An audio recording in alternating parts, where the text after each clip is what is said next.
That gray-green rosette out by the mailbox, the one flat on the ground with the leaves laid out like a wheel, that is mullein. It will spread up to 30 inches wide before it ever thinks about going up. Second year, it sends a stalk out of the middle of it that stands 5 to 10 feet tall, straight as a fence post, with little yellow flowers up the top of it. Rub a leaf between your fingers. It is thick and soft, and it does not feel like a leaf so much as a piece of flannel. That is where the name comes from, the old Latin word mollus, meaning soft. The whole leaf is covered over in fine little hairs, packed dense, and they are what make it feel that way. Now, that plant is growing free in the ditch. It is growing free in the fence row and in the gravel where the county scraped the shoulder last summer. And nobody planted it, and nobody watered it, and nobody will send you a bill for it. There is no money in teaching a person that. There is good money in selling somebody the finished bottle, and selling it to them again come next winter. Reckitt Benckiser, Halion, and Procter & Gamble hold the biggest shares of the cold and cough remedy market. That market is worth $12.35 billion in 2025, and it is growing near 6% a year. The cough-loosening part of it alone is figured to reach $1.45 billion by 2035. The plant grows free. So here is what we are going to do. I will show you how to pick the leaf and how to get the root up out of the ground without wrecking it. I will show you how to strain the tea through cloth, which most folks skip, and skipping it is why their throat itches worse after they drink it than before. And then we will put up a root tincture in a jar on the shelf that will still be good years from now. Start with the leaf, second year, before the stalk gets tall. Take a handful of that dried leaf off the drying screen and rub it between your palms. It feels a bit like handling insulation. Soft, dusty, kind of fibrous, and it does not seem like a thing that could hurt you. That softness is still there once the leaf dries. What is gone is the meaning of it. Green on the stalk, that fuzz is the plant's coat. Dried and crumbled in your hand, it is something else entirely. Every one of those hairs is its own little structure. Botany folks call it a trichome. It stands up off the leaf surface on a stalk, and the tip of it is built with silica, which is the same stuff as sand in glass, brittle. It is made to break. So when you rub that leaf, or crumble it into a jar, or drop it in hot water and let it sit, those tips snap off, and underneath the broken tip, there is a sharp point left standing. That point is not just sharp. It carries histamine and formic acid. Formic acid is what an ant stings you with. Histamine is what your own body throws out when something irritates it, and here the plant is handing it to you ready-made. Either one by itself will burn and itch. Both together, landing on the soft tissue down your throat, and you get raw irritation, which is the exact opposite of the thing you went and picked mullein for. Now here is where most folks lose it. They steep the leaf, they pour it through the little mesh strainer out of the kitchen drawer, they look at the cup, the tea is clear, and they figure they are fine.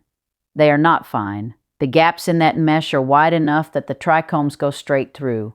A broken hair off a mullein leaf is finer than anything that strainer was ever built to catch. You cannot see them going by. You do not taste them. You drink the cup, and about 20 minutes later your throat is scratching worse than it was before you started, and you decide mullein does not work for you. Mullein works fine. You drank the glass, so you strain it twice. First through the mesh to get the leaf out, and then through a coffee filter, or a piece of clean cloth folded double, set down in a funnel over your cup. Pour slow and let it take its time.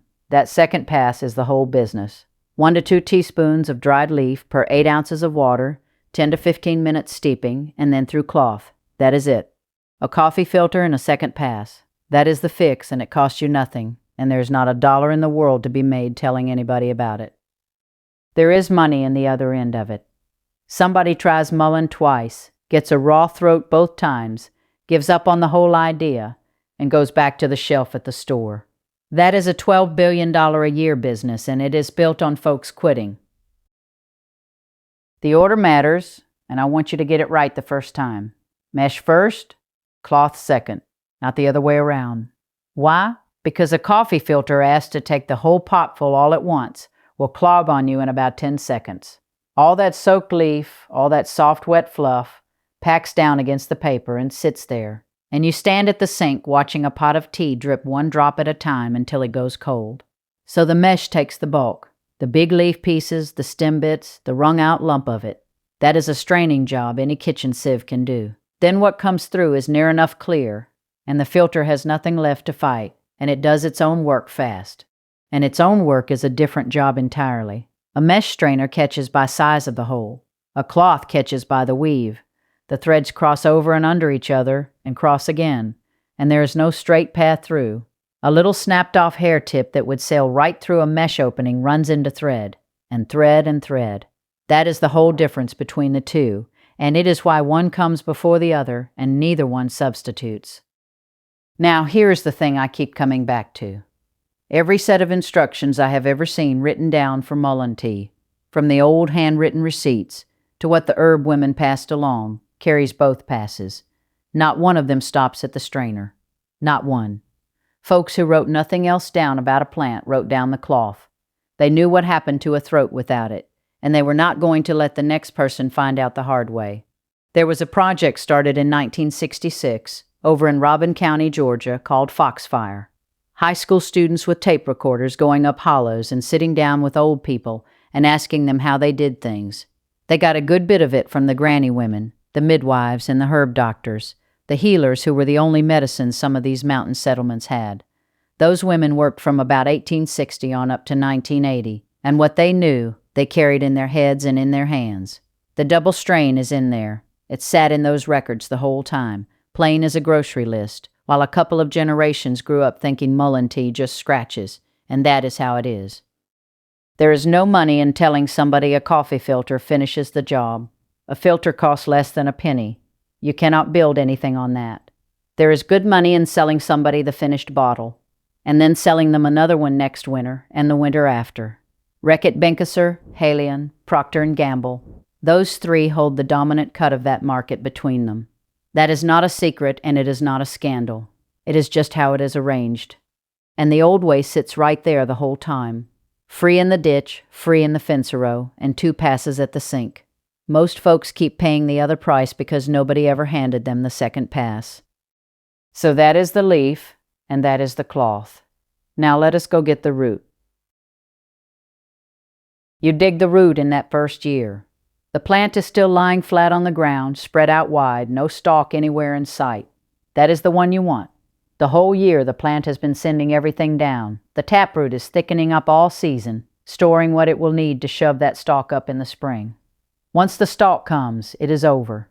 The plant spends everything it saved. It pushes that spike up out of the middle of the rosette and puts every bit it has into flowers and seed, and what is left in the ground underneath is a woody, stringy, hollow-feeling thing. Dig it after that, and you have got a root that will not give you anything. You can chop it and jar it, and wait out your 6 weeks and pour off something the color of weak tea, and it is a wasted jar. So the rule is simple. No stalk, dig. Stalk, walk on by and mark it for the seed. Fall of that first year is when I go. The ground is soft from the rains, and the plant has had the whole summer to fill. I take a spading fork, not a shovel, and I go in about 8 inches out from the crown all the way around, and I rock the fork back to loosen before I ever pull.